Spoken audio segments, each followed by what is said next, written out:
Hello everyone, आपका हमारे YouTube channel पर स्वागत है। तो आज इस वीडियो में हम आपका जो सब्जेक्ट है डीएससी का understanding human rights 7th and 8th semester, इस सब्जेक्ट के मोस्ट इम्पोर्टेंट क्वेश्चन आंसर्स आज इस वीडियो में हम करेंगे। इस वीडियो में हम वो क्वेश्चंस करेंगे जो कि आप सभी के लिए बहुत इंपॉर्टेंट है एग्ज़ाम पर्सपेक्टिव से। अगर आप ये क्वेश्चन करके चले जाते हैं तो एग्ज़ाम में आपके काफ़ी अच्छे मार्क्स आएंगे। एंड ये क्वेश्चन अगर आप पढ़ लेते हैं तो वो इनफ है, मोर देन इनफ है एग्ज़ाम में अच्छे मार्क्स स्कोर करने के लिए। ठीक है, तो इस वीडियो में हमने सारी यूनिट से इम्पोर्टेंट टॉपिक्स कवर किए हैं एंड इम्पोर्टेंट क्वेश्चंस बनाए हैं जो कि एग्ज़ाम में आने के ज़्यादा चांसेस हैं। तो आइए स्टार्ट करते हैं, वीडियो को स्किप मत कीजिएगा क्योंकि हो सकता है जो क्वेश्चन आप छोड़े वही क्वेश्चन आ जाए एग्ज़ाम में। ठीक है, तो आइए स्टार्ट करते हैं। बिफोर स्टार्टिंग, अगर आपने अब तक हमारे चैनल को सब्सक्राइब नहीं किया है तो कर लीजिए ताकि आने वाली हर वीडियो की अपडेट आपको टाइम से मिल सके। तो आइए स्टार्ट करते हैं। तो सबसे पहला क्वेश्चन आता है, मानवाधिकार अर्थ और विकास समझाइए। मानवाधिकार क्या है, इसका अर्थ बताइए और इसके विकास की प्रक्रिया। ठीक है, मानवाधिकार वो मूलभूत अधिकार है जो कि प्रत्येक मानव को केवल मानव होने के कारण प्राप्त होते हैं। ये अधिकार आपको इसलिए मिले हैं क्योंकि आप मानव हैं। एंड आप किसी भी देश में चले जाइए पूरे विश्व में, ठीक है, हर जगह आपको ये अधिकार मिलेंगे क्योंकि ये मानव अधिकार हैं। ठीक है, इन अधिकारों को किसी सरकार, धर्म, जाति या समाज के द्वारा नहीं दिया जाता बल्कि ये मनुष्य की जन्मजात गरिमा से उत्पन्न होते हैं। मनुष्य जब से पैदा हुआ है तब से ये अधिकार उसको मिले हुए हैं। ठीक है, कोई सरकार, कोई धर्म, कोई जाति, समाज ये अधिकार मनुष्य को नहीं देता, ये जन्मजात है। जैसे जीवन का अधिकार, स्वतंत्रता का अधिकार, समानता का अधिकार, गरिमा का अधिकार। ठीक है, मानवाधिकार सार्वभौमिक होते हैं। इनका मतलब है दुनिया के हर व्यक्ति को ये अधिकार समान रूप से प्राप्त है, चाहे वो किसी भी देश का हो, कोई भी भाषा बोलता हो, ठीक है, कैसा भी दिखता हो, किसी भी जाति का हो, किसी भी धर्म का हो, या कोई भी उसका आर्थिक स्तर हो, चाहे वो अमीर हो या गरीब हो, हर व्यक्ति को ये अधिकार प्राप्त है। मतलब ये यूनिवर्सल राइट्स है, सार्वभौमिक है। मानवाधिकार अविच्छेद्य है। ठीक है, मतलब इन्हें छीना नहीं जा सकता, ना ही किसी व्यक्ति से स्थायी रूप से छीनकर अलग किया जा सकता है। केवल अत्यंत अल्पकालीन हालात में, आपातकालीन हालात में, ठीक है, सिर्फ जो आपातकालीन हालात हैं, कभी कभी इमरजेंसी आ जाती है, तब अल्पकाल के लिए इनको प्रतिबंधित किया जा सकता है। ठीक है, सीमित प्रतिबंधित किया जा सकता है, सीमित रूप से, अल्पकाल के लिए, वो भी आपातकालीन हालत में। मानवाधिकार संपूर्ण मानव विकास से जुड़े होते हैं। ये न केवल शारीरिक सुरक्षा देते हैं बल्कि सामाजिक, आर्थिक, सांस्कृतिक और राजनीतिक विकास को भी सुनिश्चित करते हैं। मानवाधिकार न्याय और समानता की आधारशिला है। इनका उद्देश्य है कि हर व्यक्ति का सम्मान हो, हर व्यक्ति की सुरक्षा सुनिश्चित हो सके ताकि कोई भी व्यक्ति शोषण, हिंसा, दमन या भेदभाव का शिकार ना हो। ठीक है, तो मानवाधिकार इसलिए बनाए जाते हैं, इसलिए व्यक्ति को दिए जाते हैं ताकि उसका शोषण, हिंसा, दमन या भेदभाव कोई दूसरा व्यक्ति ना करे। ठीक है, मानवाधिकार का विकास कैसे हुआ, बहुत लंबी प्रक्रिया है। प्राचीन काल में मानव गरिमा का सम्मान होता था। ठीक है, मिस्र, मेसोपोटामिया, भारत, चीन और ग्रीस की सभ्यताओं में व्यक्ति के सम्मान, न्याय और आपसी कर्तव्यों पर जोर था। इन्हें आधुनिक मानवाधिकार की प्रारंभिक जड़ें माना जाता था। ठीक है, एंड वेदों, उपनिषदों, महाभारत, रामायण जैसे ग्रंथों में सर्वे भवन्तु सुखिनः और वसुधैव कुटुंबकम जैसी मान्यताएं थी। ठीक है, जो कि बोलती थी कि हर व्यक्ति सुखी रहे, हर व्यक्ति के सुख की कामना करती थी। ठीक है, आज भी करती है। एंड वसुधैव कुटुंबकम ये मानता है कि पूरा विश्व एक परिवार है। ठीक है, तो इस तरीके से, क्योंकि पूरा विश्व एक परिवार है तो हमारी जिम्मेदारी है कि हम दूसरे लोगों के साथ अच्छा व्यवहार करें क्योंकि वो हमारा परिवार है। ठीक है, जैसे हम अपने परिवार के साथ व्यवहार करते हैं वैसे ही हम पूरे विश्व के लोगों के साथ व्यवहार करें। ठीक है, तो इससे क्या होगा, हर व्यक्ति के मानवाधिकार सुरक्षित रह पाएंगे। ठीक है, अशोक के शिलालेखों में अहिंसा, धार्मिक स्वतंत्रता, दया और समानता पर बल दिया जाता था। तो प्राचीन काल में अधिकार शब्द तो नहीं था, लेकिन तब भी मानव गरिमा पर जोर दिया जाता था। मानव अधिकारों की बात डायरेक्टली तो नहीं थी, लेकिन इनडायरेक्टली हर व्यक्ति के अधिकारों की बात होती थी। ठीक है। ग्रीको रोमन विचार में मानव प्रकृति पर आधारित अधिकारों का उल्लेख किया गया। ठीक है। रोमन कानून ने पहली बार नागरिक अधिकारों की परिकल्पना विकसित की। ये सब हुआ था प्राचीन काल में। उसके बाद फिर मध्यकाल में मानवाधिकार की शुरुआत हुई। धर्मों ने मानव गरिमा पर जोर दिया। अलग अलग धर्मों ने, इस्लाम, ईसाई धर्म, अन्य धार्मिक परंपराओं ने मनुष्य की समानता, दया, करुणा और न्याय का संदेश दिया। हालांकि व्यवहार में अधिकार काफ़ी सीमित रहे। ठीक है। तो मध्यकाल में धर्म पर जोर दिया गया। धर्म ने मानव गरिमा पर जोर दिया। सामंती व्यवस्था में अधिकार सीमित हो गए। ठीक है। जब यूरोप में सामंतवाद आया तो उत्पीड़न होने लगा। ठीक है। एंड आम लोगों के अधिकार उस टाइम काफ़ी कमज़ोर थे यूरोप में। ठीक है। उसके बाद आधुनिक मानवाधिकार का उदय हुआ 17वीं से 18वीं सदी में। जब आधुनिक मानवाधिकार का विकास हुआ तो प्राचीन अधिकार जो थे उनसे अलग प्राकृतिक अधिकारों की अवधारणा आई। ठीक है। प्राकृतिक अधिकार सिद्धांत आया। जॉन लोक, रूसो, मोंटेस्क्यू जैसे दार्शनिकों ने कहा कि मनुष्य जन्म से ही कुछ प्राकृतिक अधिकार लेकर आता है। कुछ ऐसे प्राकृतिक अधिकार हैं जो कि जन्म से हर व्यक्ति के पास हैं। ठीक है। जैसे जीवन का अधिकार, स्वतंत्रता का अधिकार, संपत्ति का अधिकार। ठीक है। सरकार का अस्तित्व इन अधिकारों की रक्षा के लिए ही है। सरकार इसलिए है ताकि इन अधिकारों की रक्षा हो सके। आइए देखते हैं, कई राजनीतिक क्रांतियाँ भी हुई इन अधिकारों के लिए। जैसे अमेरिकी क्रांति 1776 में हुई। ठीक है। जिसमें डिक्लेरेशन ऑफ इंडिपेंडेंस के माध्यम से अमेरिका को इंडिपेंडेंट कंट्री घोषित किया गया। ठीक है। एंड सभी मनुष्य समान रूप से जन्मे हैं, ये इसमें कहा गया। ठीक है। उसके बाद फ्रांसीसी क्रांति जो 1789 में हुई, इसमें मनुष्य और नागरिकों के अधिकारों की घोषणा की गई। Right to liberty, equality and fraternity का सिद्धांत दिया। मतलब स्वतंत्रता, समानता और भ्रातृत्व यानी कि भाईचारा का सिद्धांत दिया गया। ठीक है। उसके बाद 19वीं सदी में सामाजिक और आर्थिक अधिकारों का विकास हुआ। औद्योगिक क्रांति के बाद श्रमिक अधिकारों की मांग बढ़ी। जब औद्योगिक क्रांति हुई तो औद्योगिक क्रांति के बाद श्रमिक अधिकारों की मांग बढ़ गई। मजदूरों के शोषण ने सामाजिक आर्थिक अधिकारों की आवश्यकता पर जोर दिया। जब मजदूरों का शोषण हुआ तो ये महसूस किया गया कि सामाजिक और आर्थिक अधिकार होने चाहिए जो कि मजदूरों की रक्षा करें, मजदूरों के अधिकारों की। ट्रेड यूनियन, मजदूरी, आराम, शिक्षा और स्वास्थ्य जैसे अधिकार प्रमुख बने। दासता उन्मूलन आंदोलन, मतलब अमेरिका और यूरोप में दास प्रथा समाप्त हुई। मानवाधिकार का महत्वपूर्ण विस्तार हुआ। पहले दास प्रथा थी, लेकिन 19वीं सदी के बाद फिर दासता उन्मूलन हुआ। 20वीं सदी में अगर हम देखें तो वैश्विक मानवाधिकार व्यवस्था का निर्माण हो गया। ठीक है। प्रथम विश्व युद्ध के बाद राष्ट्र संघ बना, लीग ऑफ नेशन, ताकि भविष्य में द्वितीय विश्व युद्ध ना हो। ठीक है। लेकिन फिर भी द्वितीय विश्व युद्ध हुआ। अंतर्राष्ट्रीय स्तर पर मानवाधिकार की सुरक्षा की शुरुआत हुई। द्वितीय विश्व युद्ध और मानवाधिकार की बड़ी आवश्यकता। 1945 के बाद फिर लीग ऑफ नेशन हटाकर संयुक्त राष्ट्र संघ यानी कि यूनाइटेड नेशन स्थापित हुआ। ठीक है।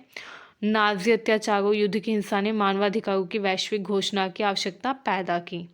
एंड फिर हुआ universal declaration of human rights, UDHR। ठीक है।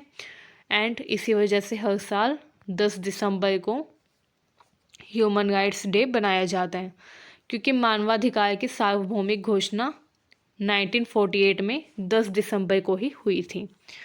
ठीक है। संयुक्त राष्ट्र महासभा ने universal declaration of human rights अपनाई। एंड ये इतिहास का पहला व्यापक वैश्विक मानवाधिकार दस्तावेज बना। ठीक है। वैश्विक मानवाधिकार दस्तावेज मतलब जो विश्व में ये सुनिश्चित कराता कि हर देश में मानवाधिकारों का पालन हो। ठीक है। UDHR में 30 अनुच्छेद शामिल है, जिसमें ये अधिकार दिए गए हैं। जीवन का अधिकार, स्वतंत्रता, समानता, अभिव्यक्ति की स्वतंत्रता का अधिकार, ठीक है। शिक्षा का अधिकार, कार्य का अधिकार, न्याय प्राप्ति का अधिकार, यातना से सुरक्षा का अधिकार, सांस्कृतिक जीवन में भागीदारी का अधिकार, तो ये अधिकार इसमें दिए गए हैं। UDHR ने मानवाधिकारों की नींव को वैश्विक स्तर पर मजबूत किया, ठीक है। अगर हम 21वीं सदी में देखें तो 21वीं सदी में आज के टाइम में मानवाधिकारों का विस्तार हो गया है। डिजिटल युग में नए मानवाधिकार आ गए हैं, जैसे डेटा प्राइवेसी, इंटरनेट स्वतंत्रता, साइबर सुरक्षा अधिकार, ठीक है। पर्यावरणीय अधिकारों की भी मांग बढ़ रही है कि पर्यावरण बचाओ, स्वच्छ पर्यावरण का अधिकार, जलवायु, स्वच्छ जलवायु का अधिकार, ठीक है। लैंगिक समानता, वैश्विक स्तर पर भी मानवाधिकार आयोगों का विकास होने लगा है, ठीक है। तो इस तरीके से अगर हम कंक्लूड करें तो निष्कर्ष ये निकलता है कि मानवाधिकार का अर्थ केवल कुछ कानूनी अधिकार तक सीमित नहीं है, बल्कि मानव गरिमा की रक्षा की संपूर्ण प्रक्रिया है, ठीक है। इनका विकास हजारों वर्षों में विभिन्न सभ्यताओं, धार्मिक परंपराओं, दार्शनिक विचारों, क्रांतियों और अंतर्राष्ट्रीय संधियों से हुआ है। एंड आज मानवाधिकार वैश्विक शांति, न्याय, लोकतंत्र और मानव कल्याण की नींव बन चुका है। आइए अब हम अपना नेक्स्ट क्वेश्चन देखते हैं। स्टूडेंट्स, हमारा नेक्स्ट जो क्वेश्चन आता है वो है प्राचीन भारतीय समाज में मानवाधिकार की अवधारणा बताइए। मतलब जो एंशियंट इंडिया का कॉन्सेप्ट है ह्यूमन राइट्स का, वो क्या है। अगर हम एंशियंट इंडिया के जो मेन टेक्स्ट है उनका अध्ययन करें, उनकी स्टडी करें, तो हमें कौन कौन सी ह्यूमन राइट्स से रिलेटेड वैल्यूज़ देखने को मिलती हैं। आइए देखते हैं। मानवाधिकार आधुनिक अवधारणा होते हुए भी इसके मूल विचार प्राचीन भारतीय परंपराओं में गहराई से मौजूद थे। भारतीय चिंतन में अगर हम देखें तो हमें मानव गरिमा, समानता, अहिंसा, धर्म और कर्तव्य ये मूल्य ज़्यादा देखने को मिलते हैं। भारतीय चिंतन में, इंडियन पॉलिटिकल थॉट में, या अगर हम इंडियन एंशियंट टेक्स्ट का अध्ययन करें, उनकी स्टडी करें, भारत के जो प्राचीन ग्रंथ हैं अगर हम उनकी स्टडी करें, उनका अध्ययन करें, तो उसमें भी हमें कुछ मूल्य है जो कि ज़्यादा देखने को मिलते हैं, जैसे मानव गरिमा, समानता, अहिंसा, धर्म और कर्तव्य, ठीक है। इनको ज़्यादा महत्व दिया गया है। मानवाधिकार आधुनिक शब्द है, लेकिन इसके मुख्य मूल्य प्राचीन समय से भारतीय समाज का हिस्सा रहे हैं। हालांकि अगर हम प्राचीन भारतीय जो ग्रंथ है उनका अगर हम अध्ययन करें तो उसमें हमको मानवाधिकार शब्द का जिक्र नहीं मिलता, क्योंकि मानवाधिकार जो ये आधुनिक शब्द है, ठीक है। आइए अब इसका विश्लेषण देखते हैं। भारतीय परंपरा में मानव को आत्मस्वरूप मानने से मानवाधिकार की शुरुआत हुई। भारतीय दर्शन में यानी कि इंडियन फिलोसफी में मनुष्य को दिव्य तत्व आत्मा का रूप माना गया, ठीक है। एंड भारतीय परंपरा में मानव को आत्मस्वरूप मानने से मानवाधिकार की शुरुआत हुई, ठीक है। उपनिषद कहते हैं कि मनुष्य जय दिव्य तत्व आत्मा है, एंड उपनिषद कहते हैं कि आत्मा समान है, इसलिए सभी मनुष्य समान है। क्योंकि सबकी आत्मा समान है तो इसलिए सभी मनुष्य भी समान होंगे। यह विचार बताता है कि हर व्यक्ति में एक समान गरिमा है, हर व्यक्ति की गरिमा एक समान है, एंड ये आधुनिक मानवाधिकार का आधार है। नेक्स्ट जो कॉन्सेप्ट हमें एंशियंट इंडियन टेक्स्ट में देखने को मिलता है वो क्या है, वो है वसुधैव कुटुंबकम, ठीक है। भारतीय राजनीतिक चिंतन, प्राचीन भारतीय राजनीतिक चिंतन में हमें वसुधैव कुटुंबकम का सिद्धांत भी देखने को मिलता है, ठीक है। वसुधैव कुटुंबकम का मतलब है पूरा विश्व एक परिवार है। महाउपनिषद जो है उसमें ये सिद्धांत दिया गया है कि पूरा विश्व एक परिवार है। यह मानव जाति के बीच बंधुत्व, समानता और सहयोग को फैलाता है, सहयोग का संदेश देता है कि मानव जाति जितने भी लोग हैं मानव समुदाय के, पूरे विश्व के, क्योंकि पूरा विश्व एक परिवार है, तो पूरे विश्व के जितने भी लोग हैं, जितनी भी मानव जाति है, उनके बीच में बंधुत्व बना रहे, सभी एक दूसरे के साथ समानता का व्यवहार करें और सभी एक दूसरे का ज़रूरत पड़ने पर सहयोग करें, ठीक है। आधुनिक मानवाधिकारों का मुख्य उद्देश्य भी सार्वभौमिकता ही है, ठीक है, कि सार्वभौमिक समानता और हर व्यक्ति समान समझा जाए। नेक्स्ट है वेदों और उपनिषदों में समानता, न्याय और कल्याण की अवधारणा। वेदों, उपनिषदों, इन सब में समानता, न्याय और कल्याण की अवधारणा दी गई है। ऋग्वेद में समानता का विचार दिया गया, ठीक है। ये ऋग्वेद का एक हम बोल सकते हैं वर्ष है, ठीक है। इसमें कहा गया है कि कोई भी श्रेष्ठ नहीं, कोई भी हीन नहीं, सभी एक दूसरे के साथ मिलकर चलें। सभी लोग समान हैं, कोई किसी से श्रेष्ठ नहीं है, कोई किसी से हीन नहीं है, ठीक है। ये सामाजिक समानता और न्याय का संदेश देता है। नेक्स्ट आता है यजुर्वेद और सामवेद। यजुर्वेद और सामवेद की अगर हम बात करें तो इसमें मनुष्य की गरिमा, स्त्री पुरुष समानता तथा परस्पर सहयोग पर जोर दिया गया है, ठीक है, कि स्त्री पुरुष को समान समझा जाए, मनुष्य की गरिमा का सम्मान हो, ठीक है, एंड परस्पर सभी एक दूसरे का सहयोग करें। सामाजिक न्याय हेतु राजा को धर्म पालक के रूप में वर्णित किया गया है कि राजा जो है वो क्या होगा, धर्म पालक होगा, जो कि धर्म का पालन करेगा, सामाजिक न्याय करेगा, ठीक है। धर्म के माध्यम से अधिकारों की सुरक्षा की भी बात की गई है जो प्राचीन भारतीय ग्रंथ है उनमें, ठीक है। इसमें कहा है कि धर्म है ये कि हम एक दूसरे के अधिकारों की रक्षा करें, ठीक है। भारतीय परंपरा में अधिकार शब्द सीधे कम मिलता है, लेकिन धर्म और कर्तव्य के माध्यम से अधिकारों को परिभाषित किया गया है, ठीक है। जैसे हमें महिलाओं का सम्मान करना चाहिए, ये हमारा कर्तव्य है, या हमें अपने माता पिता की आज्ञा का पालन करना चाहिए, ये हमारा कर्तव्य है। तो कर्तव्य के ज़रिए यहाँ पे अधिकारों की बात की गई है, ठीक है।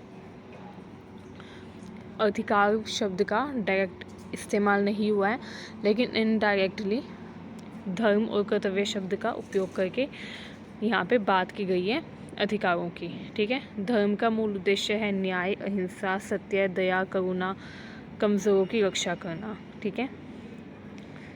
राजा का दायित्व, राजधर्म क्या होगा, राजा का दायित्व है कि वो जनता की रक्षा करे। मनुस्मृति, अर्थशास्त्र और महाभारत में ये जो मुख्य ग्रंथ है इनमें राजा के दायित्व बताए गए हैं कि राजा का क्या दायित्व होगा। तो जो राजा है उसका दायित्व होता है कि वो जनता की रक्षा करे, उसकी प्रजा जो है उसकी रक्षा करे, कानून व्यवस्था बनाए रखे, दंड दे, जो गलत काम करे उन्हें दंड दे, एंड कमज़ोर लोगों के अधिकारों की रक्षा करे, ठीक है। संसाधनों का उचित वितरण करें, ऐसा ना हो एक व्यक्ति के पास भरपूर संसाधन है और एक संसाधन से विहीन है, ठीक है। तो ये राजा का कर्तव्य है। ये सभी आधुनिक मानवाधिकारों से जुड़े हुए हैं। नेक्स्ट आता है अशोक की शिलालेख, मानवाधिकार की सबसे विकसित प्राचीन अवधारणा। तो मानवाधिकार की सबसे प्राचीन विकसित अवधारणा हमें देखने को मिलती है अशोक के शिलालेख में। मौर्य सम्राट अशोक जो थे उन्होंने मानवीयता और नैतिक शासन का अद्भुत उदाहरण प्रस्तुत किया, ठीक है।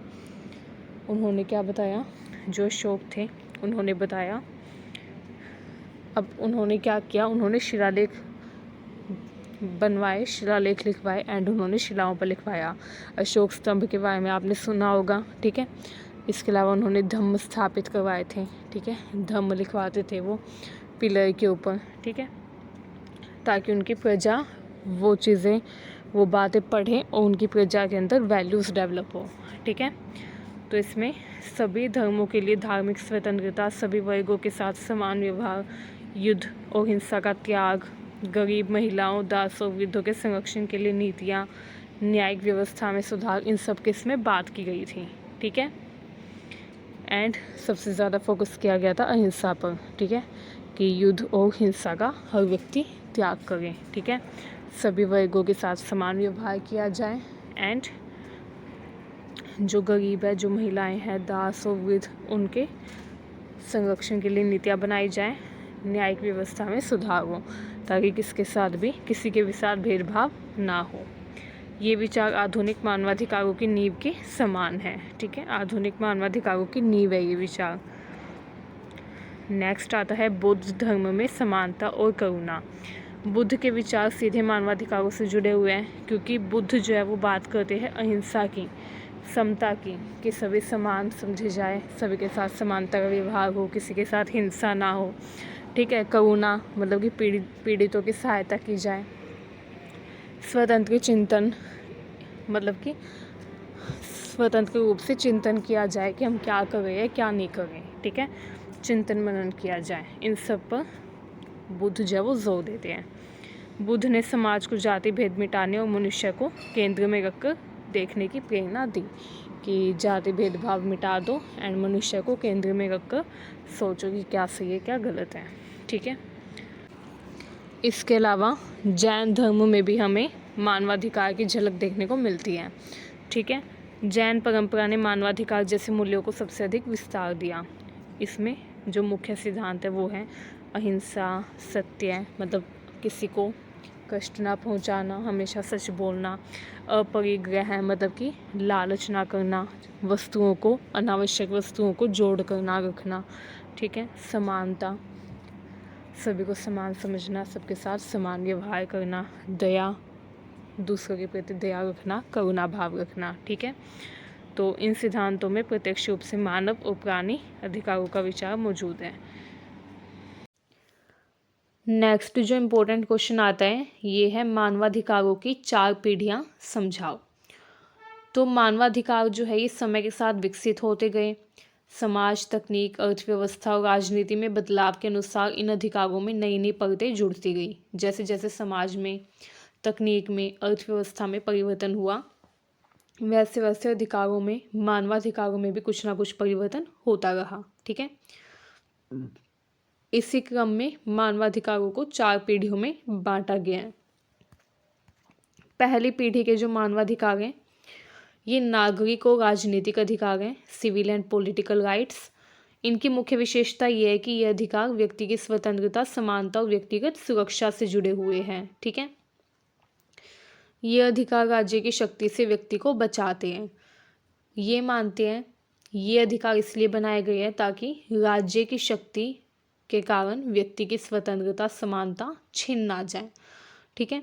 ये राज्य की शक्ति से, राज्य के निरंकुश शक्तियों के उपयोग से लोगों की रक्षा करता है। ये अधिकार व्यक्ति की स्वतंत्रता, समानता और व्यक्तिगत सुरक्षा को सुनिश्चित करता है। इस पर सरकार का हस्तक्षेप न्यूनतम होना चाहिए। ये अधिकार प्राकृतिक अधिकार हैं जो कि जन्मजात अधिकार माने जाते हैं पहली पीढ़ी में। ठीक है। अब बहुत सारे अधिकार है जो कि इसमें शामिल है पहली पीढ़ी में, जैसे जीवन का अधिकार, अभिव्यक्ति की स्वतंत्रता। ठीक है। धर्म की स्वतंत्रता, समानता, यातना, निष्पक्ष न्याय का अधिकार, यातना से सुरक्षा, मतदान का अधिकार, ये आप देख सकते हैं। ठीक है। महत्व इसका ये है कि लोकतंत्र की बुनियाद माने जाते हैं। ठीक है। क्योंकि इन अधिकारों के बिना लोकतंत्र स्थापित नहीं हो सकता। अगर लोगों के पास स्वतंत्रता का अधिकार नहीं होगा, ठीक है, तो लोग स्वतंत्र नहीं होंगे एंड फिर लोकतंत्र कैसे स्थापित हो पाएगा जब लोग स्वतंत्र ही नहीं होंगे तो। ठीक है। फिर तो निरंकुश सरकार ही आएगी, कॉमन सी बात है। तो लोकतंत्र की बुनियाद है ये सारे अधिकार। ठीक है। राज्य को नागरिक की स्वतंत्रता का सम्मान करने का निर्देश ये देते हैं कि राज्य जो है वो नागरिक की स्वतंत्रता का सम्मान करें। ठीक है। नेक्स्ट है दूसरी पीढ़ी के अधिकार, दूसरी पीढ़ी के मानवाधिकार। इसमें सामाजिक, आर्थिक और सांस्कृतिक अधिकार शामिल है। ठीक है।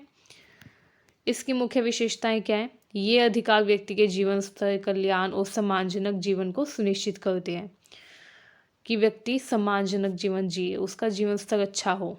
ठीक है। उसका कल्याण हो और दूसरों का भी कल्याण करें। इन अधिकारों को लागू करने में राज्य को सकारात्मक भूमिका निभानी होती है। ठीक है। कल्याणकारी राज्य की अवधारणा भी इसी पीढ़ी से विकसित हुई है कि राज्य जो भी काम करे वो लोगों के कल्याण के लिए करे। ठीक है। तो राज्य को सकारात्मक भूमिका इसमें निभानी होती है। ठीक है। राज्य दूसरों के कल्याण के लिए काम करता है। इसमें कौन कौन से अधिकार शामिल है? शिक्षा का अधिकार, स्वास्थ्य का अधिकार, रोजगार या सामाजिक सुरक्षा का अधिकार, उचित मजदूरी का अधिकार। ठीक है। सांस्कृतिक अधिकार, भोजन, आवास का अधिकार, ये सब इसमें शामिल है जो कि व्यक्ति के सामाजिक, आर्थिक और सांस्कृतिक विकास के लिए ज़रूरी है। ठीक है। ये अधिकार समाज में असमानता को कम करते हैं। ठीक है। गरीबों, मजदूरों, बच्चों, महिलाओं और कमज़ोर वर्गों की सुरक्षा करते हैं। उसके बाद आते हैं तीसरी पीढ़ी के मानवाधिकार। ये समूह या सामूहिक अधिकार हैं जो कि एक व्यक्ति को नहीं बल्कि पूरे समूह को प्रभावित करते हैं एंड पूरे समूह को ये प्राप्त होते हैं। ठीक है, इसकी मुख्य विशेषता क्या है? ये अधिकार व्यक्ति नहीं बल्कि समाज, समुदाय और राष्ट्रों के लिए होते हैं। ठीक है, ये अधिकार एक व्यक्ति के लिए नहीं होते बल्कि पूरे समाज के लिए, पूरे समुदाय के लिए या पूरे राष्ट्र के लिए होते हैं। इनका उद्देश्य है वैश्विक समानता, न्याय और सामूहिक कल्याण सुनिश्चित करना। ये जो अधिकार हैं ये वैश्विक समानता को सुनिश्चित करते हैं कि हर व्यक्ति समान रहे। ठीक है, हर व्यक्ति के साथ समानता का व्यवहार हो, न्याय स्थापित हो सके, सामूहिक कल्याण यानी कि सबका कल्याण हो। ठीक है, ये अधिकार पूरे समाज को प्रभावित करते हैं, पूरे समुदाय को प्रभावित करते हैं, पूरे राष्ट्र के लिए होते हैं, एक व्यक्ति के लिए नहीं होते जब इनका नाम ही सामूहिक हो गया तो। ठीक है, ये अधिकार अंतर्राष्ट्रीय स्तर पर भी सहयोग की मांग करते हैं कि अंतर्राष्ट्रीय संस्थाएं सहयोग करें। इसमें शामिल है विकास का अधिकार, स्वनिर्णय का अधिकार, ठीक है, शांति का अधिकार, स्वच्छ पर्यावरण का अधिकार, क्योंकि पर्यावरण एक व्यक्ति के लिए तो है नहीं, सबके लिए है। एंड इन अधिकारों को लेकर अगर कोई कानून बनता है तो उसका इम्पैक्ट भी सबके ऊपर पड़ता है। ठीक है, क्योंकि ये सबके लिए होते हैं, एक व्यक्ति के लिए नहीं। मानवीय सहायता का अधिकार, प्राकृतिक संसाधनों पर समुदाय का अधिकार, ठीक है, ये सब इसमें शामिल है। ये अधिकार वैश्विक चुनौती जैसे पर्यावरण, युद्ध, विकास, तकनीक से जुड़े होते हैं। देशों के बीच राजनीतिक, आर्थिक और सांस्कृतिक सहयोग को भी ये बढ़ावा देते हैं, बढ़ाते हैं। ठीक है, नेक्स्ट आते हैं चौथी पीढ़ी के अधिकार। इसमें डिजिटल और टेक्नोलॉजी से जुड़े अधिकार शामिल होते हैं। ठीक है, जो तकनीक से जुड़े हुए हैं।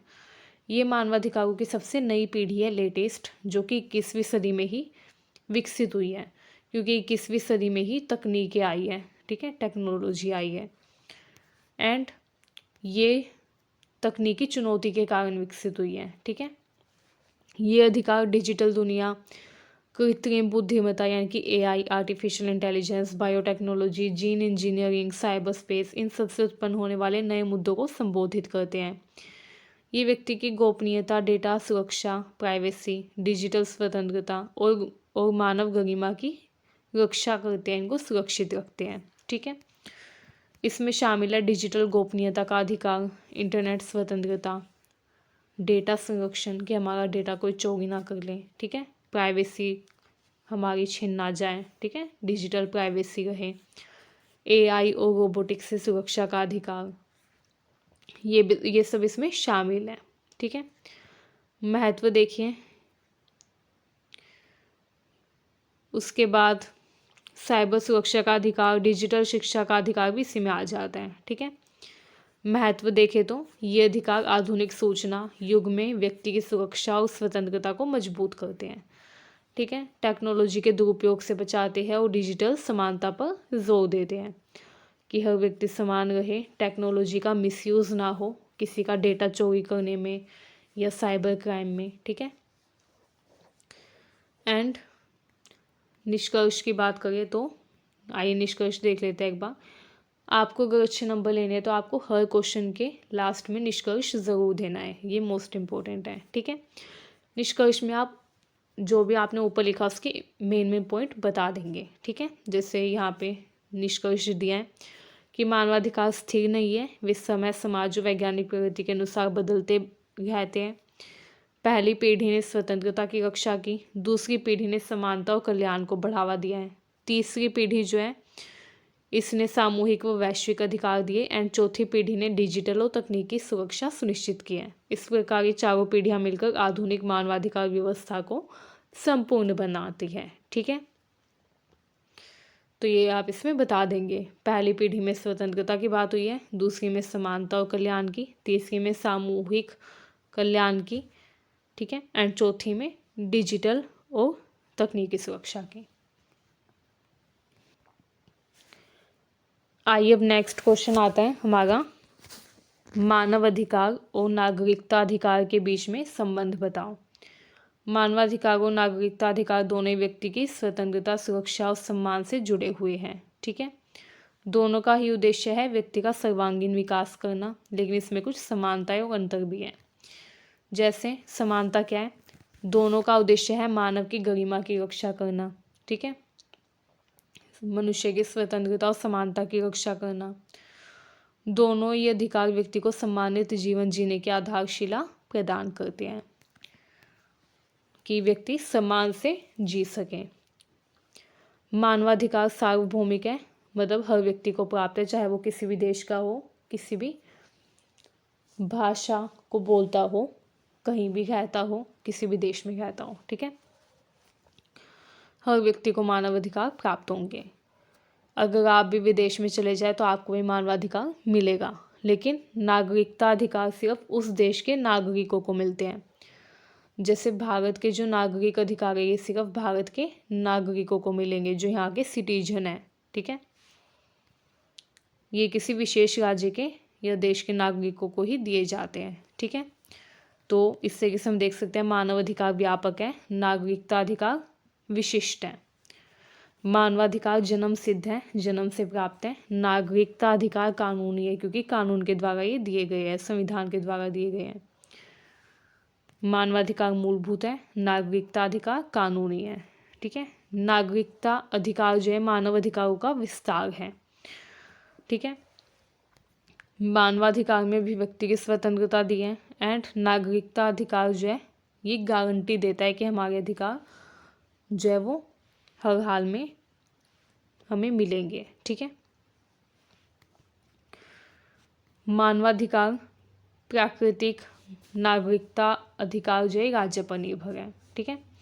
मानव अधिकार किसी देश की स्वीकृति पर आधारित नहीं होते, ये जन्मजात है हमारे पास, जबकि नागरिकता अधिकार तभी मिलते हैं जब किसी राज्य या किसी देश की जो सरकार है वो उस पर मंजूरी दे, उस पर अपनी इजाज़त दे या मंजूरी दे, ठीक है। उदाहरण के लिए मतदान का अधिकार ये नागरिकता अधिकार है। आप अगर अमेरिका में घूमने जाएं या अगर आप रशिया में घूमने जाएं तो आप वहाँ पे जाके वोट नहीं डाल सकते, मतदान नहीं कर सकते, क्योंकि आपको वहाँ का नागरिकता अधिकार प्राप्त नहीं है, ठीक है। लेकिन जीवन जीने का अधिकार आपका होगा चाहे आप किसी भी देश में जाएं, ठीक है। नागरिकता अधिकार के बिना मानव अधिकारों की सुरक्षा नहीं हो सकती। मानव अधिकारों की रक्षा के लिए कानूनी व्यवस्था चाहिए, अदालत चाहिए, कानून चाहिए, ये सब नागरिकता अधिकारों के अंतर्गत आते हैं। इसलिए नागरिकता अधिकार मानव अधिकारों के संस्थागत रक्षक हैं, ठीक है। तो ये भी इम्पोर्टेंट माना जाता है। मानवाधिकार व्यापक है, नागरिकता अधिकार सीमित है। मानवाधिकार सभी मनुष्यों के लिए है, नागरिकता अधिकार सिर्फ उस देश के नागरिकों के लिए है, ठीक है। लेकिन दोनों के मूल मूल्य स्वतंत्रता, समानता, न्याय एक ही है, समान है, ठीक है। दोनों अधिकार एक दूसरे के पूरक हैं। मानव अधिकार व्यक्ति के सम्मान और स्वतंत्रता की नींव रखते हैं, तो नागरिकता अधिकार उस स्वतंत्रता को कानूनी संरक्षण देकर मजबूत बनाते हैं। तो इस प्रकार दोनों एक दूसरे के पूरक है, कॉम्प्लीमेंट्री हैं, ठीक है। संविधान मानवाधिकारों को नागरिकता अधिकारों के रूप में देखता है, ठीक है। भारत में कुछ नागरिकता अधिकार है जैसे मौलिक अधिकार, डीपीएसपी और कानूनी अधिकार, ये मानवाधिकार को नागरिकता अधिकारों के रूप में लागू करने के माध्यम है, ठीक है। आधुनिक लोकतंत्र की बात करें तो ये दोनों पर आधारित है। आधुनिक लोकतंत्र में व्यक्ति का सम्मान, स्वतंत्रता और समानता सर्वोच्च है एंड इसलिए आधुनिक लोकतांत्रिक राज्य मानवाधिकारों की सार्वभौमिकता भी स्वीकार करता है और नागरिकता अधिकार देकर उन्हें लागू भी करता है। तो दोनों चीज़ें हैं हमारी कंट्री में, ठीक है, क्योंकि हमारी कंट्री में लोकतंत्र है। अब एक चीज़ है कि दोनों के बीच में संतुलन होना चाहिए। मानव अधिकारों के बिना नागरिकता अधिकार कमज़ोर पड़ जाएंगे, ठीक है, तो मानव अधिकार भी ज़रूरी है एंड नागरिकता अधिकार के बिना मानव अधिकारों की कोई वैल्यू नहीं रहेगी, ठीक है। तो नागरिकता अधिकार मानव अधिकारों के बिना मानवीय मूल्यों से खाली हो जाते हैं। इसलिए आधुनिक समाज में मानव अधिकार और नागरिकता अधिकार दोनों मिलकर व्यक्ति केंद्रित शासन की गारंटी देते हैं कि जो भी शासन हो वो व्यक्ति पर केंद्रित हो, ठीक है, व्यक्ति के लिए हो। अब हमारा नेक्स्ट क्वेश्चन है मैग्ना कार्टा। 1215 में जो मैग्ना कार्टा आया था इसकी मुख्य विशेषताएं और मानवाधिकार के विकास में इसकी भूमिका बताओ, ठीक है। तो एक क्वेश्चन मैग्ना कार्टा पर जरूर आता है। मैग्ना कार्टा का अर्थ है ग्रेट चार्टर, मतलब महान अधिकार पत्र, ठीक है।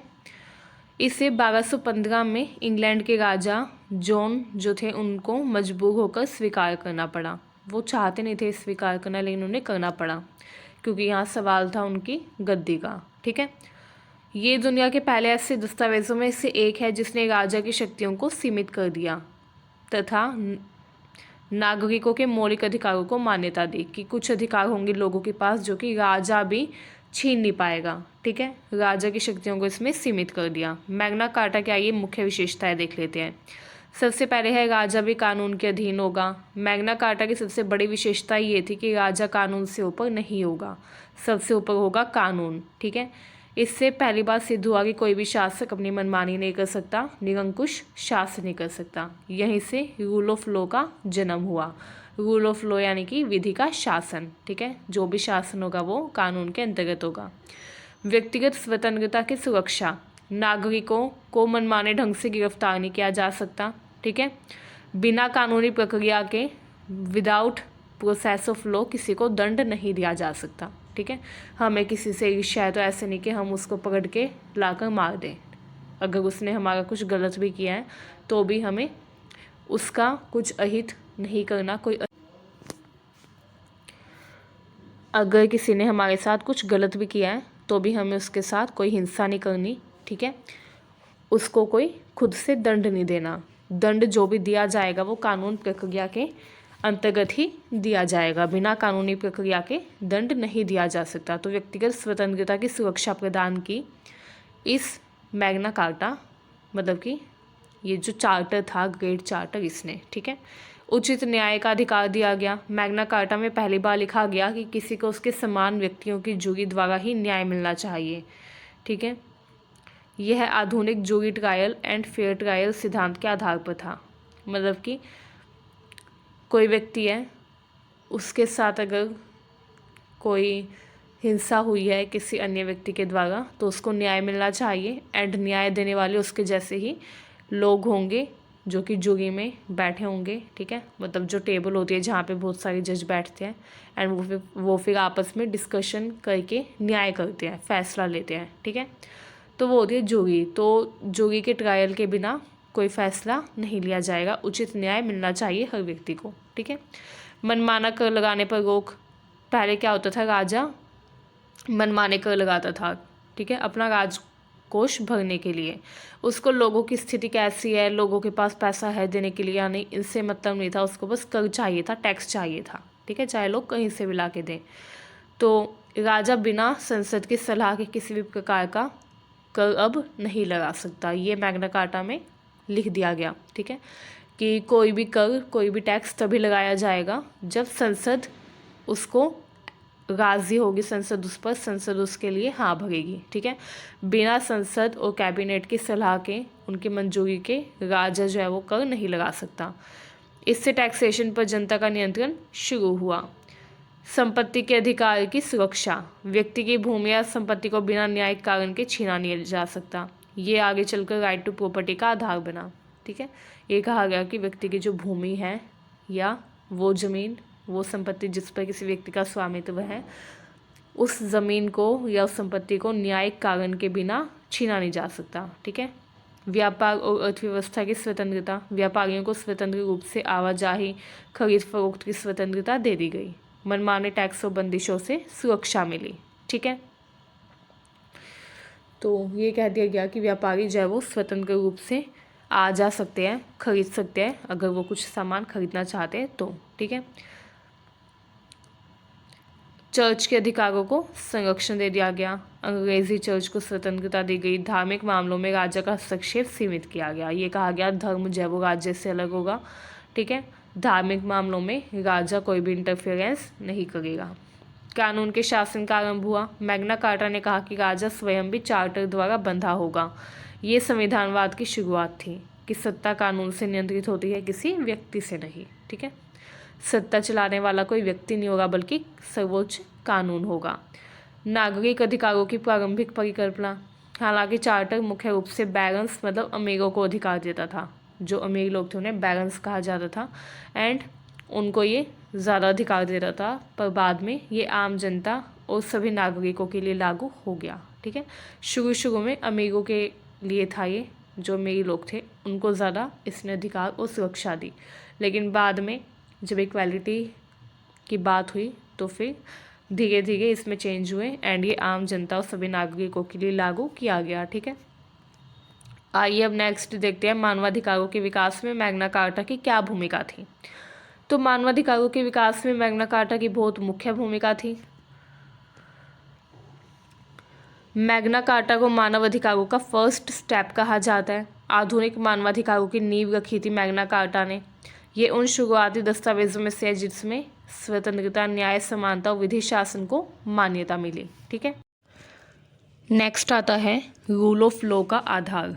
मानवाधिकारों का जो सिद्धांत था वो इसी विचार पर आधारित है कि कोई भी कानून से ऊपर नहीं है, रूल ऑफ लॉ होगा, कानून सर्वोच्च होगा, कानून का ही शासन होगा, राजा या शासक की शक्ति सीमित होनी चाहिए। ये मैग्ना कार्टा ने सबसे अच्छा काम किया कि राजा की शक्ति सीमित कर दी, क्योंकि इससे पहले राजा जो है वो असीमित शक्तियों का उपयोग करता था एंड निरंकुश शासक के रूप में कार्य करता था।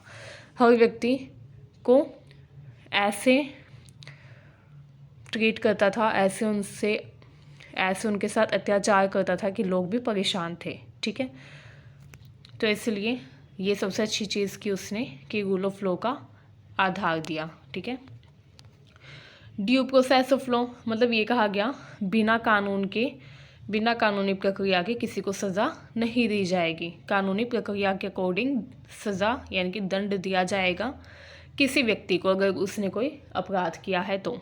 ठीक है, एंड आज मानवाधिकारों में न्यायिक सुरक्षा, उचित प्रक्रिया, निष्पक्ष सुनाई, गिरफ्तारी में कानून का पालन, ये सारे अधिकार जो ये भी मैग्ना कार्टा ने ही दिए हैं। ठीक है, मैग्ना कार्टा में पहली बार दिए गए थे, तभी हमने भी वहाँ से ही लिए हैं हमारी कंट्री में भी, कि निष्पक्ष सुनवाई होनी चाहिए, उचित प्रक्रिया। ठीक है, मतलब जो ट्रायल होता है वो निष्पक्ष भी होना चाहिए, सही ढंग से होना चाहिए, उचित प्रक्रिया के द्वारा होना चाहिए। ठीक है, न्यायिक सुरक्षा होनी चाहिए, गिरफ्तारी में कानून का पालन किया जाएगा। ठीक है, ऐसे किसी को की गिरफ्तार नहीं कर लिया जाएगा शक के आधार पर। ठीक है, गिरफ्तारी के लिए कोई ठोस सबूत होना चाहिए। ठीक है, नागरिक स्वतंत्रता का विकास, व्यक्ति की स्वतंत्रता के अधिकारों की शुरुआत भी यहीं से हुई, आगे चलकर ये फंडामेंटल राइट्स का स्वरूप बन गया। ठीक है, संसदीय लोकतंत्र के विकास पर प्रभाव, क्योंकि मैग्ना कार्टा ने कहा कि कर लगाने के लिए राजा संसद की सलाह ले तो संसद का प्रभाव इससे बढ़ा, क्योंकि राजा को भी यहाँ पे संसद के अधीन कर दिया गया कि कोई कानून बनाने से पहले, टैक्सेशन डिसाइड करने से पहले, कर लगाने से पहले राजा को संसद की सलाह लेनी होगी। ठीक है, तो संसद का प्रभाव इससे बढ़ गया मैग्ना कार्टा के आने के बाद। एंड इससे आगे चलकर इंग्लैंड में संसद शक्तिशाली बनी एंड ये आधुनिक लोकतंत्र की बुनियाद बना। ठीक है, नागरिक स्वतंत्रता, फंडामेंटल राइट्स आ गई, ये तो आपने देख ही लिया। इसके अलावा मैग्ना कार्टा ने बाद में विश्व में कई महत्वपूर्ण दस्तावेजों को प्रभावित किया, जैसे English bill of rights. Magna carta के बाद बहुत सारे दस्तावेज आए, जैसे इंग्लिश बिल ऑफ राइट, अमेरिकी स्वतंत्रता घोषणा। ठीक है, अमेरिकी संविधान 1987 में बना। ठीक है, फ्रांस की मानव और नागरिक अधिकार घोषणा 1789 में की गई, संयुक्त राष्ट्र मानवाधिकार घोषणा 1948 में की गई। इन सभी दस्तावेजों में मैग्ना कार्टा के सिद्धांत शामिल किए गए। तो हम बोल सकते हैं मैग्ना कार्टा पहला दस्तावेज था जिसने मानवाधिकारों की बात की थी। ठीक है, एंड फिर बाद में इसने बहुत सारे दस्तावेजों को प्रभावित किया। ठीक है, इसने सार्वभौमिक मानवाधिकारों को प्रेरणा दी। ठीक है, जीवन, स्वतंत्रता, न्याय, समानता, संपत्ति, ये सभी आज के मानवाधिकार उसी समय से विकसित होते आए हैं। मैग्ना कार्टा ने विश्व को सिखाया कि राज्य का अस्तित्व जनता के अधिकारों की रक्षा के लिए है, दमन के लिए नहीं। राज्य जो है ये इसलिए है ताकि जनता के अधिकारों की रक्षा कर सके, इसलिए नहीं कि जनता के अधिकारों को कुचल सके, उनका दमन कर सके। ठीक है, न्यायपालिका की स्वतंत्रता का आधार, आज न्यायपालिका को स्वतंत्र रखने का सिद्धांत भी मैग्ना कार्टा से ही प्रेरित है। ठीक है, आधुनिक संवैधानिक शासन की बुनियाद भी मैग्ना कार्टा है। अधिकार संरक्षण, सत्ता का नियंत्रण, कानून का शासन, स्वतंत्र न्यायपालिका, ये चारों आधुनिक लोकतांत्रिक राज्य की विशेषताएं है जो कि मैग्ना कार्टा से ही आती है। मैग्ना कार्टा में ही इसकी सबसे पहली झलक देखने को मिलती है। कि लोगों के अधिकारों का संरक्षण होगा, सत्ता का नियंत्रण किया जाएगा, ठीक है, कानून के द्वारा, कानून सर्वोच्च होगा, कानून का शासन होगा एंड स्वतंत्र न्यायपालिका होगी, ठीक है। आइए हम निष्कर्ष देख लेते हैं। मैग्ना कार्टा 1215 सिर्फ एक ऐतिहासिक दस्तावेज नहीं बल्कि विश्व मानवाधिकार इतिहास का प्रारंभिक संविधान है, ठीक है। इसको मानवाधिकार इतिहास का सबसे पहला संविधान माना जाता है, ठीक है। इसने राज्य की शक्ति सीमित कर दी, नागरिकों के अधिकार स्थापित किए, कानून के शासन को सर्वोपरि बनाया एंड आधुनिक मानवाधिकारों की नींव रखी। इसलिए मैग्ना कार्टा को मानवाधिकारों की जननी यानी कि मदर ऑफ ह्यूमन राइट्स भी कहा जाता है। तो अगर आप इस तरीके से अपने आंसर को लिखेंगे, ठीक है, तो एग्ज़ाम में आपके अच्छे मार्क्स आने के चांसेस बहुत ज़्यादा बढ़ जाएंगे। काफ़ी अच्छा इम्पैक्ट पड़ेगा एग्जामिनर के ऊपर आपका, ठीक है। आइए अब हम अपना नेक्स्ट क्वेश्चन देखते हैं। हमारा नेक्स्ट क्वेश्चन है संयुक्त राष्ट्र मानवाधिकार घोषणा 1948 की प्रमुख विशेषताएं बताओ। तो देखिए, संयुक्त राष्ट्र मानवाधिकार घोषणा 1948 में हुई थी एंड इसकी अगर हम प्रमुख विशेषताओं की बात करें तो इसको शॉर्ट फॉर्म में UDHR भी बोलते हैं, ठीक है। ये आधुनिक मानवाधिकार इतिहास का सबसे महत्वपूर्ण दस्तावेज माना जाता है, ठीक है। 10 दिसंबर 1948 को यूनाइटेड नेशन यानी कि UN की जो महासभा हुई थी उसमें इसे अपनाया गया एंड क्योंकि इसको 10 दिसंबर 1948 को अपनाया गया था तो इसलिए हर साल 10 दिसंबर को ह्यूमन राइट्स डे भी सेलिब्रेट किया जाता है। ये विश्व के सभी मनुष्यों के लिए समान अधिकारों का मानक है। ये बोलते हैं विश्व में हर व्यक्ति को समान अधिकार दिए जाए, चाहे कोई भी हो, ठीक है, हर व्यक्ति को समान अधिकार मिलने चाहिए। तो ये समान अधिकारों की वकालत करता है कि सबको समान अधिकार मिले। सिद्धांत क्या क्या इसमें? पहला है सार्वभौमिकता का सिद्धांत, ठीक है। सार्वभौमिकता का सिद्धांत का मतलब ये है कि ये सभी मनुष्यों पर लागू होगा, सार्वभौमिक होगा, यूनिवर्सल होगा। जैसे यूनिवर्सल सफ्रेज राइट होता है कि हर व्यक्ति वोट दे सकता है जो 18 साल से ऊपर का है, ठीक है। ऐसे ही इसमें भी यूनिवर्सल यानी कि सार्वभौमिकता का सिद्धांत दिया गया है कि ये सब पर लागू होगा, हर मनुष्य पर लागू होगा, चाहे वो किसी भी देश का, किसी भी जाति, किसी धर्म, भाषा, लिंग का हो, ठीक है। ये सिद्ध करता है कि मानवाधिकार जन्म से ही सभी को प्राप्त होंगे। नेक्स्ट है अविच्छेद्य और जन्म सिद्ध अधिकार। UDHR जो है वो बोलता है कि मानवाधिकार जन्म सिद्ध हैं, जन्म से हर व्यक्ति को मिले हुए हैं, किसी भी सरकार, कानून या संस्था के द्वारा ये छीने नहीं जा सकते क्योंकि जन्म जाते तो इनको कोई भी नहीं छीन सकता। इसका उद्देश्य है विश्व स्तर पर मनुष्य की गरिमा की रक्षा करना। विश्व स्तर पर मतलब कि ग्लोबल लेवल पर मनुष्य की गरिमा की रक्षा करना, ठीक है। इसलिए विश्व के हर व्यक्ति को मिले हुए हैं। अगर आप दूसरे देश में भी चले जाएंगे तब भी आपके पास ये मानव अधिकार होंगे। चाहे आप पूरे विश्व में किसी भी देश में चले जाए, आपसे आपके मानव अधिकार कोई नहीं छीन सकता, ठीक है। इसमें मानव गरिमा पर विशेष जोर दिया गया है, ठीक है। इसका शुरुआती वाक्य ही है all human beings are born free and equal in dignity and rights, ठीक है। तो इसकी शुरुआती लाइन ही ये है। ये घोषणा मानती है कि मानवाधिकारों की जो नींव है वो मानवीय गरिमा है एंड इसलिए इसमें मानव गरिमा पर विशेष जोर दिया जाता है, ठीक है। क्योंकि ये मानता है कि मानव गरिमा को स्थापित करने के लिए, मानव गरिमा की रक्षा करने के लिए ही ये जो राइट्स है ये बनाए गए हैं, ठीक है। तो इसलिए इसमें मानव गरिमा पर विशेष जोर दिया जाता है। ये नागरिक और राजनीतिक अधिकारों की सुरक्षा करते हैं। UDHR व्यक्ति की स्वतंत्रता और सुरक्षा के लिए कई अधिकार देता है, जैसे जीवन का अधिकार, यातना और क्रूर दंड से मुक्ति का अधिकार, ठीक है। अभिव्यक्ति की स्वतंत्रता हर व्यक्ति को दी गई है कि वो अपने भावों विचारों को अभिव्यक्त कर सकता है स्वतंत्र रूप से, ठीक है। धर्म की स्वतंत्रता होगी हर व्यक्ति के पास। धर्म की स्वतंत्रता मतलब वो जिस भी धर्म को मानना चाहे उसकी पूरी स्वतंत्रता है। शांतिपूर्ण सभा करने की स्वतंत्रता, निष्पक्ष न्याय का अधिकार, मनमाने गिरफ्तारी और दंड से सुरक्षा, ये आधुनिक लोकतंत्र की नींव है एंड ये जो अधिकार है ये UDHR ने ही दिए हैं, ठीक है। ये व्यक्ति की स्वतंत्रता और सुरक्षा के लिए ही बनाए गए हैं, ठीक है। तो ये भी इसकी एक विशेषता है कि ये व्यक्ति की सुरक्षा के लिए कार्य करता है, ठीक है। इसमें ऐसे अधिकार है जो कि व्यक्ति की सुरक्षा को बढ़ावा दे। नेक्स्ट आता है सामाजिक, आर्थिक और सांस्कृतिक अधिकारों की मान्यता।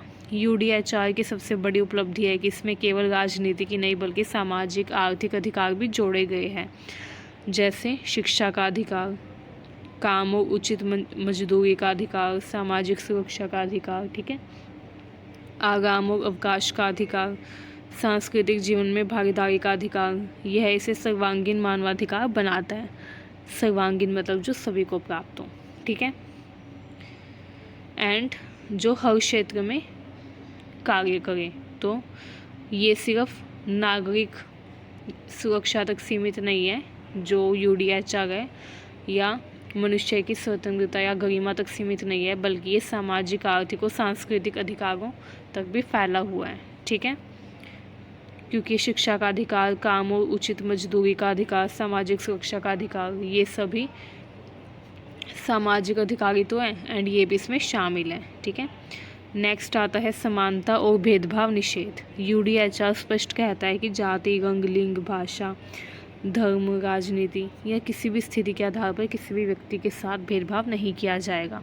ऐसा नहीं, अगर आप हिंदू हैं या अगर आप ईसाई है या सिख हैं या आप किसी विशेष धर्म या जाति से बिलोंग करते हैं तो आपको वो अधिकार ना मिले, ऐसा नहीं है। हर व्यक्ति को ये अधिकार दिए जाएंगे, चाहे उसकी सामाजिक पृष्ठभूमि कोई भी हो, चाहे उसका जाति, धर्म, लिंग कोई भी हो, ठीक है। ये समानता को विश्व स्तर पर सर्वोच्च मूल्य बनाता है, ठीक है। नेक्स्ट है विधि का शासन। यूडीएचआर बोलता है कि अधिकारों की रक्षा के लिए कानून आवश्यक है। बिना कानून के अधिकारों की रक्षा नहीं हो सकती। शासन मनमाना हो जाएगा, राजा निरंकुश हो जाएगा अगर कानून नहीं होगा तो, ठीक है। तो कानून होना चाहिए, एंड कानून जो है वो भी ऐसा होना चाहिए जो कि न्यायपूर्ण हो, ठीक है। इससे मानवाधिकारों को संस्थागत सुरक्षा मिलती है। नेक्स्ट है न्याय की पहुंच। यूडीएचआर व्यक्ति को अदालतों में जाने, अपने अधिकार मांगने, न्याय पाने और चोट की क्षतिपूर्ति पाने का अधिकार देता है, ठीक है। ये बोलता है कि अगर व्यक्ति के अधिकारों का हनन हो गया तो वो अदालत में जा सकता है, ठीक है, अपने अधिकार मांगने के लिए और न्याय पाने के लिए। एंड अगर किसी को चोट लग जाती है तो क्षतिपूर्ति का अधिकार भी इसके पास है। ये व्यक्ति को कानूनी रूप से सशक्त करता है, ठीक है। दासता का निषेध किया गया, इसमें मानव तस्करी को वैध घोषित किया गया, एंड ये आधुनिक मानव सभ्यता के सबसे महत्वपूर्ण नैतिक कदमों में से एक है। नेक्स्ट अत्याचार, अमानवीय और अपमानजनक व्यवहार पर रोक। यूडीएचआर जो है इसमें यातना, क्रूर दंड, अमानवीय व्यवहार या किसी भी तरीके की हिंसा को भी अस्वीकार्य कहा गया है। ये कहा गया है कि किसी भी व्यक्ति के साथ किसी भी तरीके की हिंसा नहीं की जाएगी, ठीक है। किसी को भी यातना नहीं दी जाएगी, क्रूर दंड नहीं दिया जाएगा, चाहे उसने कोई भी अपराध किया हो, ठीक है। अमानवीय व्यवहार गलत है, चाहे वो कैदी के साथ ही क्यों ना हो। ये व्यक्ति की शारीरिक और मानसिक सुरक्षा की भी गारंटी देता है। नेक्स्ट है सांस्कृतिक विविधता का सम्मान। ये व्यक्ति को अपनी संस्कृति, भाषा और सोच को अपनाने की स्वतंत्रता देता है, कि व्यक्ति जो भी संस्कृति, भाषा या सोच अपनाना चाहता है वो अपना सके। इससे शांति और अंतर्राष्ट्रीय सौहार्द भी बढ़ता है, ठीक है। नेक्स्ट आता है शिक्षा का अधिकार और शांति का संदेश। यूडीएचआर जो है इसमें कहा गया है कि शिक्षा मानव के व्यक्तित्व का विकास करती है, एंड सहिष्णुता, भाईचारे और शांति को बढ़ावा देती है, ठीक है। इसलिए शिक्षा जो है ये वैश्विक विकास का आधार है। बिना शिक्षा के विकास नहीं हो सकता विश्व का, ठीक है। ये इसमें कहा गया है। इस तरीके से अगर हम निष्कर्ष देखें तो यूएन मानवाधिकार घोषणा 1948 मानव इतिहास की सबसे प्रभावशाली घोषणा मानी जाती है, एंड इसने मानवाधिकारों को वैश्विक रूप दिया, भेदभाव मुक्त और गरिमापूर्ण जीवन की गारंटी दी, ठीक है, कि हर व्यक्ति का जीवन भेदभाव मुक्त होगा, ठीक है, एंड गरिमापूर्ण होगा। आइए अब हम अपना नेक्स्ट क्वेश्चन देख लेते हैं। हमारा नेक्स्ट क्वेश्चन जो है ये है अंतर्राष्ट्रीय न्यायालय संरचना, अधिकार क्षेत्र और मानवाधिकार संरक्षण में इसकी भूमिका। मतलब कि अंतर्राष्ट्रीय न्यायालय क्या है, इसकी संरचना कैसी है, इसका अधिकार क्षेत्र क्या है, एंड ये मानवाधिकार संरक्षण कैसे करता है, कैसे ये मानवाधिकार संरक्षण में मुख्य भूमिका निभाता है, ये सब आइए जानते हैं। अंतर्राष्ट्रीय न्यायालय जो है ICJ यानी कि इंटरनेशनल कोर्ट ऑफ जस्टिस, ये संयुक्त राष्ट्र का एक प्रमुख न्यायिक अंग है जिसका काम है न्याय करने का, एंड ये संयुक्त राष्ट्र का ही एक अंग है, ठीक है। इसे 20 अप्रैल 1946 को स्थापित किया गया था। इसका मुख्यालय हेग नीदरलैंड में है, एंड इसका उद्देश्य है अंतर्राष्ट्रीय विवादों को शांतिपूर्ण तरीके से सुलझाना। ठीक है, अंतर्राष्ट्रीय विवाद जो हो जाते हैं, दो या दो से ज़्यादा देशों के बीच में जो विवाद हो जाते हैं, लड़ाइयाँ हो जाती हैं, उन लड़ाइयों को शांतिपूर्ण तरीके से सुलझाना, समाधान निकालना एंड अंतर्राष्ट्रीय कानून का विकास करना। ठीक है, ये इसका उद्देश्य है। अगर इसकी संरचना की बात करें तो इसमें 15 न्यायाधीश होते हैं, 15 जज होते हैं। हर जज जो है उसका कार्यकाल 9 वर्ष का होता है, 9 साल तक वो कार्यरत रहता है। ठीक है, हर 3 साल में 1/3 न्यायाधीश चुने जाते हैं। सारे न्यायाधीश एक साथ रिटायर नहीं होते, हर 3 साल में चुने जाते हैं। ठीक है, 9 साल के लिए होते हैं इसमें जो न्यायाधीश होते हैं, जज होते हैं, एंड हर 3 वर्ष में उनका चुनाव होता है। सबका नहीं, सिर्फ 1/3 न्यायाधीशों का, यानी कि 5 न्यायाधीश चुने जाते हैं हर 3 साल में। ठीक है,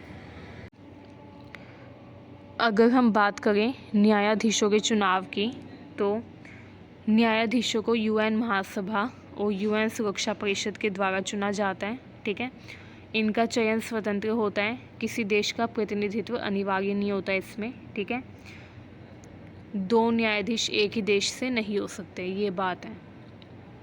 मान लीजिए टोटल 9 न्यायाधीश हैं। ठीक है, उनमें से कोई भी 2 न्यायाधीश जो है वो एक देश से नहीं होंगे। ठीक है, हर न्यायाधीश अलग देश से होगा। ठीक है, ये इसमें होता है, 9 के 9 न्यायाधीशों को अलग देश से चुना जाएगा। ठीक है, न्यायाधीश अपने देश का प्रतिनिधित्व नहीं करते बल्कि अंतर्राष्ट्रीय कानून के विशेषज्ञ के रूप में काम करते हैं। कोई भी न्यायाधीश ये नहीं शो करता कि हम उस देश के हैं या उस देश के हैं। ठीक है, ये स्वतंत्र रूप से काम करते हैं, ये अपने देश का प्रतिनिधित्व नहीं करते। जैसे प्रधानमंत्री होता है किसी देश का, वो उस देश का प्रतिनिधित्व करता है। ठीक है, उस देश का वो प्रतिनिधित्व करता है अंतर्राष्ट्रीय स्तर पर। ठीक है, लेकिन अगर हम बात करें न्यायाधीशों की तो न्यायाधीश जो है वो अपने देश का प्रतिनिधित्व नहीं करते, उनका काम सिर्फ न्याय करना है, अंतर्राष्ट्रीय कानून के विशेषज्ञ के रूप में ये काम करते हैं। ठीक है, ये प्रतिनिधि नहीं होते। नेक्स्ट, अध्यक्ष और उपाध्यक्ष। न्यायालय है वो अपना अध्यक्ष और उपाध्यक्ष स्वयं चुनता है। ठीक है, एंड उनका कार्यकाल 3 साल का होता है, अध्यक्ष का भी और उपाध्यक्ष का भी। ठीक है, नेक्स्ट है कार्यभाषा। जो इंटरनेशनल कोर्ट ऑफ जस्टिस है उसकी आधिकारिक भाषाएं हैं अंग्रेज़ी और फ्रेंच। ठीक है, ये उसकी कार्यभाषा है या आधिकारिक भाषा है। कार्य प्रणाली की बात करें तो विशेष मामलों के लिए न्यायालय अलग अलग होते हैं, अलग अलग कक्ष बनाता है। ठीक है, न्यायालय में अलग अलग कक्ष होते हैं अलग अलग मामलों के लिए। ठीक है, जैसे समुद्री विवाद है 2 देशों के बीच में, या पर्यावरण विवाद है, या मानवाधिकार मुद्दों को लेकर विवाद है। ठीक है, तो हर चीज़ के लिए अलग कक्ष होंगे, हर मुद्दे के लिए अलग कक्ष होते हैं, तो इस तरीके से ये कार्य करते हैं। ठीक है, एंड आधिकारिक भाषा, ऑफिशियल लैंग्वेज तो हमने देख ली, जो ICJ है इसमें 2 ही लैंग्वेज में हर काम होता है, अंग्रेज़ी और फ्रेंच। ठीक है, अधिकार क्षेत्र की अगर हम बात करें तो ये क्या करता है, विवाद न्यायाधिकार, मतलब कि इसका अधिकार क्षेत्र जो है इसमें शामिल है कि विवाद का न्याय कर सकता है, विवाद का निर्णय कर सकता है। ठीक है, लेकिन ICJ विवादों का निर्णय तभी कर सकता है जब दोनों पक्ष या 2 देश उसके अधिकारिता को स्वीकार करें।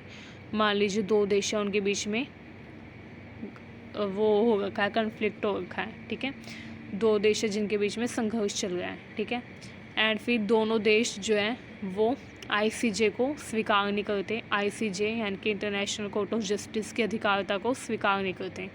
ठीक है, तो ICJ जो है वो उनके विवादों का निर्णय नहीं करेगा। ICJ विवादों का निर्णय तभी करेगा जब दोनों पक्ष, दोनों देश उसकी अधिकारिता को स्वीकार करेंगे। ठीक है, केवल राज्य ही इसमें पक्ष बन सकते हैं, व्यक्ति या संगठन नहीं। ठीक है, आइए अब देखते हैं ICJ किन विवादों पर निर्णय देता है। तो ICJ जो है वो कई विवादों पर निर्णय देता है, जैसे सीमाओं का विवाद। ठीक है, समुद्री जल सीमा विवाद 2 देशों के बीच में, राजनयिक संबंध, संधियों की व्याख्या, युद्ध अपराध, नरसंहार। ठीक है, मानवाधिकार से जुड़े राज्य स्तरीय विवाद। ठीक है, इन सभी मुद्दों पर जो ICJ है वो क्या करता है, निर्णय लेता है। ठीक है, तो इन सब मुद्दों पर ICJ जो है वो फैसला लेता है। ठीक है, या निर्णय लेता है। मानवाधिकार उल्लंघन से जुड़े जितने भी विवाद होते हैं उन सब पर भी। नेक्स्ट जो रोल होता है इंटरनेशनल कोर्ट ऑफ जस्टिस का, वो है एडवाइजरी जुरिस्डिक्शन, मतलब कि परामर्श देने का अधिकार। ठीक है, तो जो आईसीजे है वो सलाह देने का या परामर्श देने का काम भी करता है। ये सुरक्षा परिषद, महासभा और अन्य यूएन अंग जो है उनको कानूनी सलाह देता है। ठीक है, मतलब कि एडवाइस देता है कि उन्हें क्या करना चाहिए, कानूनी सलाह देता है। ये सलाह बाध्यकारी नहीं होती, मतलब कि ये जो सुरक्षा परिषद है, सिक्योरिटी काउंसिल या जनरल असेंबली या यूएन के जितने भी संगठन हैं उनके हाथ में है कि वो ये सलाह मानना चाहते हैं या नहीं। उनको विवश नहीं किया जाता। ठीक है, अगर उनकी इच्छा है तो वो माने, इच्छा नहीं है तो ना माने। तो ये सलाह बाध्यकारी नहीं होती लेकिन प्रभावशाली होती है। ठीक है, नेक्स्ट है संधियों के पालन की निगरानी। आईसीजे जो है वो विभिन्न अंतर्राष्ट्रीय कानूनी संधियों और मानवाधिकार समझौतों की भी व्याख्या करता है। ठीक है, जो भी कानूनी संधियाँ होती हैं दो या दो से ज़्यादा देशों के बीच में, उनकी व्याख्या करता है। ठीक है, इससे अंतर्राष्ट्रीय कानून का विकास होता है। नेक्स्ट है मानवाधिकार संरक्षण में आईसीजे की भूमिका। अब आईसीजे जो है ये सिर्फ हम बोल सकते हैं कानूनी सलाह देने का काम नहीं करता, सिर्फ ये विवादों को नहीं सुलझाता, बल्कि ये मानवाधिकार संरक्षण में भी अपनी भूमिका निभाता है। ठीक है, मानवाधिकार संरक्षण के लिए काम करता है।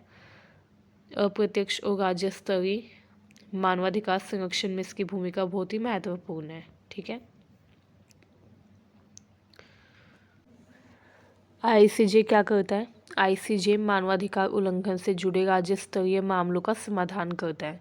ठीक है, आईसीजे जो है कई बड़े मामलों में निर्णय लेता है, वो मामले जिनमें मानवाधिकार का उल्लंघन हुआ हो। ठीक है, जैसे नरसंहार, जातीय सफाई, मतलब एक जाति के लोगों को हटा देना, युद्ध अपराध, अंतर्राष्ट्रीय मानवीय कानून का उल्लंघन करना। ठीक है, मानवाधिकार संधियों का उल्लंघन करना, ये जो मानवाधिकार से जुड़े हुए मामले हैं, मुद्दे हैं, इनका भी ये समाधान करता है। ठीक है, उदाहरण देखिए, इसने कई बार समाधान किया है, जैसे बोस्निया वर्सेस सर्बिया केस में, गाम्बिया वर्सेस म्यांमार में जो रोहिंग्या जेनोसाइड केस हुआ था उसमें। ठीक है, इन मामलों से आईसीजे वैश्विक मानवाधिकार संरक्षण को मजबूत करता है।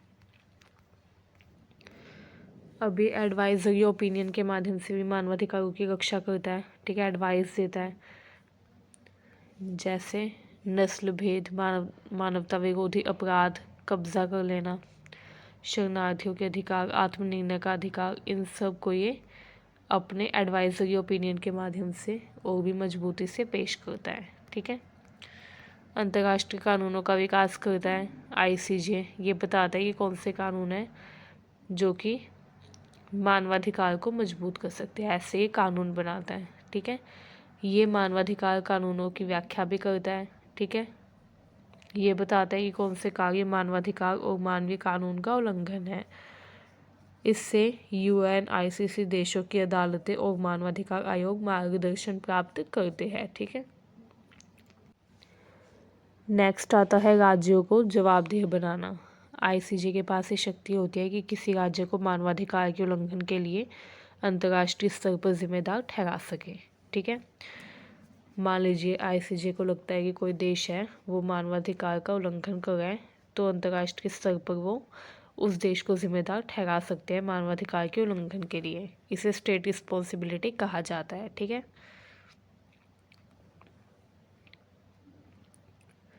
इससे राष्ट्र मानवाधिकार मानकों का पालन करने के लिए बाध्य होते हैं, एंड जो राष्ट्र होते हैं उनको फिर मानवाधिकार मानक जो है उनका पालन करना ही पड़ता है। ठीक है, नहीं तो उनको जिम्मेदार ठहरा दिया जाएगा वैश्विक स्तर पर मानवाधिकार उल्लंघन के लिए। ठीक है, मानवाधिकार संरक्षण केवल अधिकार देने का मामला नहीं है, बल्कि शांति और न्याय की भी स्थापना करता है। ये शांति, सुरक्षा और न्याय की स्थापना करता है। आईसीजे विवादों का शांतिपूर्ण समाधान कर युद्ध और हिंसा की संभावना को कम करता है।